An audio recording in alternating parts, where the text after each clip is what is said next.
I mean, I tried numerous times. I cannot tell you. The first part's easy, and it's, well, you got to use the Land Rover and switch between that and a jet. So it's not too hard to figure out how to take out these, enemy devices. And obviously, then more of Andross's enemies that you're pretty familiar with try to take you out. They, of course, switch between the jets and Land Rovers, or Transformer devices. Yeah, that's what they look like, Decepticons. So, yeah, pretty much got to take them out. Not too bad. Just make sure you take out all the other stuff that tries to shoot you along with it. And, well, you're on your way to the last part of the last level. This becomes a freaking maze, and if you can't figure it out, which I'm sure most of you will probably screw up trying to figure out how to get through this, well, who do you know? Star Fox's father actually makes an appearance, or at least his conscience or whatever, and he guides you through. You gotta make sure you follow him, otherwise if you go a wrong way, well, it's back to the beginning. So, yep.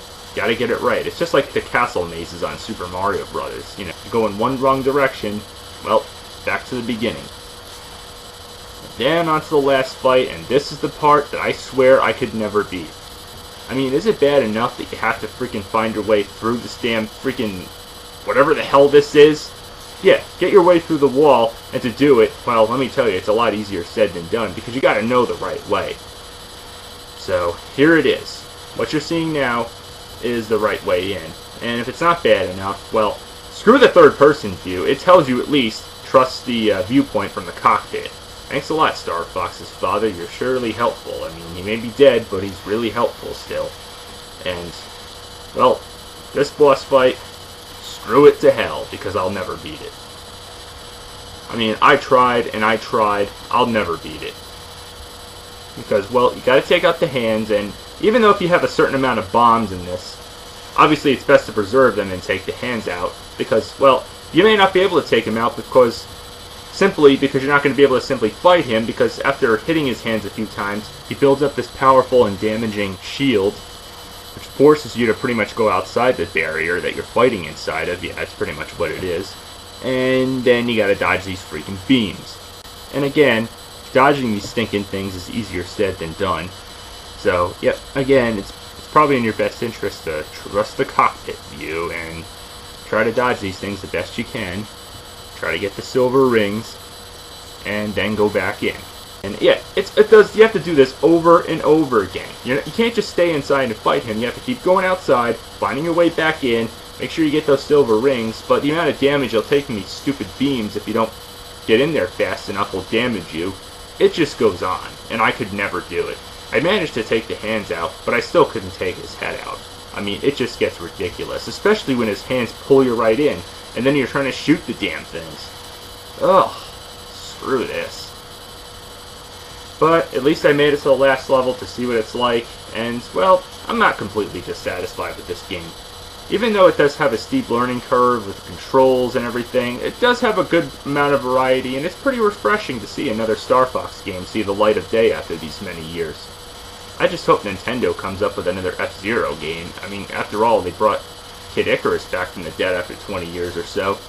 And yes, I am also well aware of the next Zelda game for Wii U has been confirmed to release next year, not only for the Wii U, but also for the Nintendo NX, called Legend of Zelda Breath of the Wild. It looks pretty damn cool. But anyway, this one was pretty much well worth waiting for. But it's not grade A material, but it's still Nintendo Star Fox as the way we remembered it. Now, I did mention that this box obviously has not one, the basic main game, but another game called Star Fox Guard. Apparently, I guess they figured, yeah, if you're going to spend $60, they might as well give you a bonus to make up for it.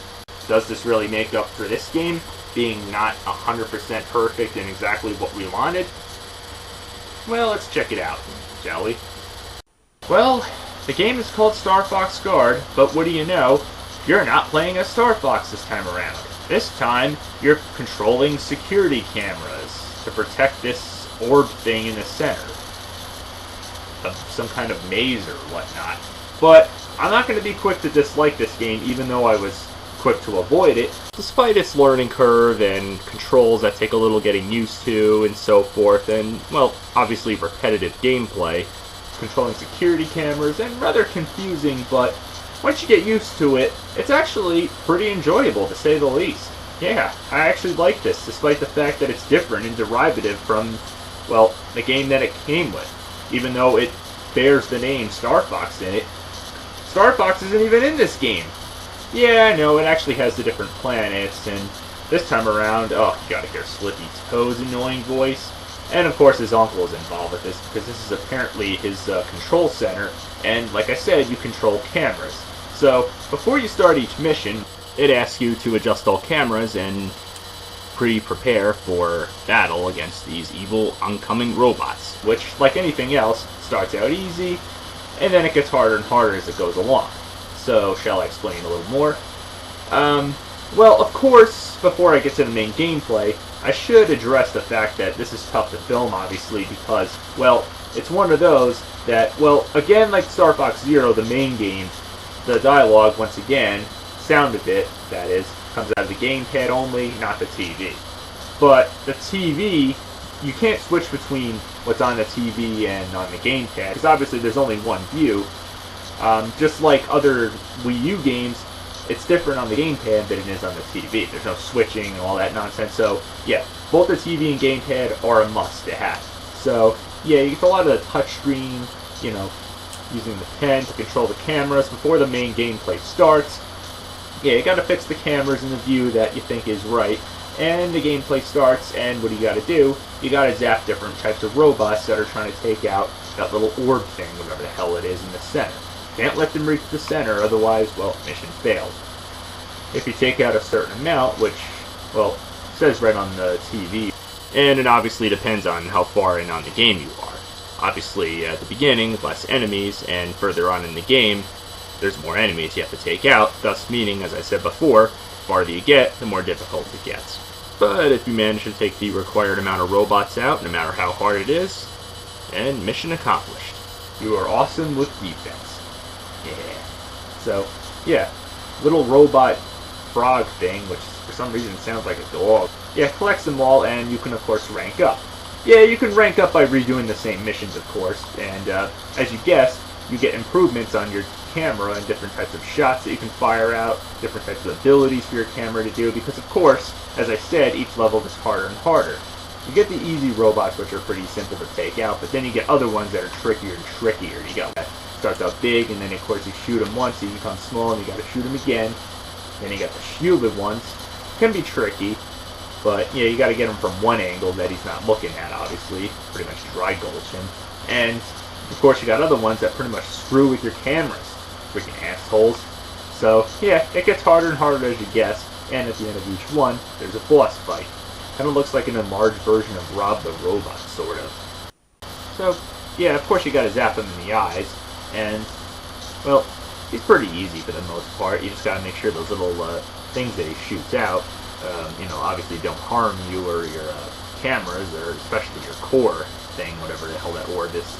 And obviously on the gamepad, like I said before, it's different from what's on the TV, because what's on here is the map, and obviously it points the right direction to where he is and which camera you have to switch between, because you got a bunch of them depending on which map you're on.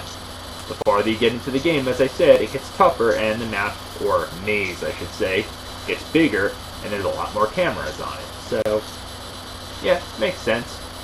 The game can be repetitive, it can be tedious at some points, and challenging, but I actually enjoyed it for what it is. I know, it's the same crap over and over again for the most part, but if you like this kind of stuff, then it could be fun. If you don't like it, I respect that. It's different and derivative from Star Fox, even though it bears the name Star Fox, as I said before, but if you're up for the challenge, go for it. But hey, it doesn't stop there.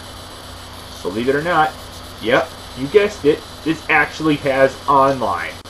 Well, sort of. More like Mario Maker online. Aside the fact that it has a big box set. Yeah, this actually, you can alter up the stages a little bit and challenge other people, or take other people's challenges. Yeah, online. Isn't that something? But yet they didn't put online in the freaking main game of this one, so again, I guess that sort of makes up for it, considering Nintendo's lack of Wi-Fi with most of their games. And, well, it's pretty fun. So, for the most part, I think it's a pretty reasonable way to make up for the fact that they charge you $60, and it's a pretty good box set, I have to say, at least.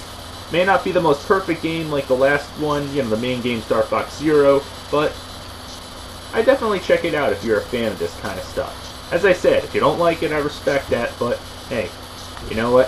I think Nintendo took a chance with this one, and I think it pretty much paid off for the most part. After all, they took a chance with Star Fox Adventures on GameCube. Yeah, it's different from the rest of the series, since it's more like a Zelda game, adventure, but I still liked it, as you guessed, if you saw my Star Fox memory video. It's adventurous, it's colorful. I mean, look at those vibrant colors in that game. It's just fun. There's boss fights, and it's just a blast. And yeah, occasionally it goes back to its main roots of flying around from level to level, even though it's for only a brief part of the game, but it's enjoyable. But overall, well, I guess I'll say for the main game, obviously, decent, but not perfect, obviously, with the steep learning curve and controls. Rockin' pulling Wii remotes up on this one. The main game, Star Fox Zero, that is.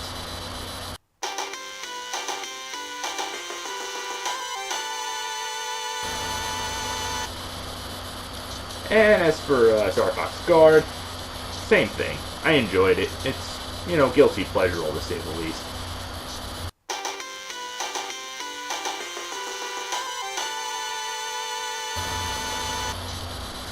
So, till next time, happy gaming.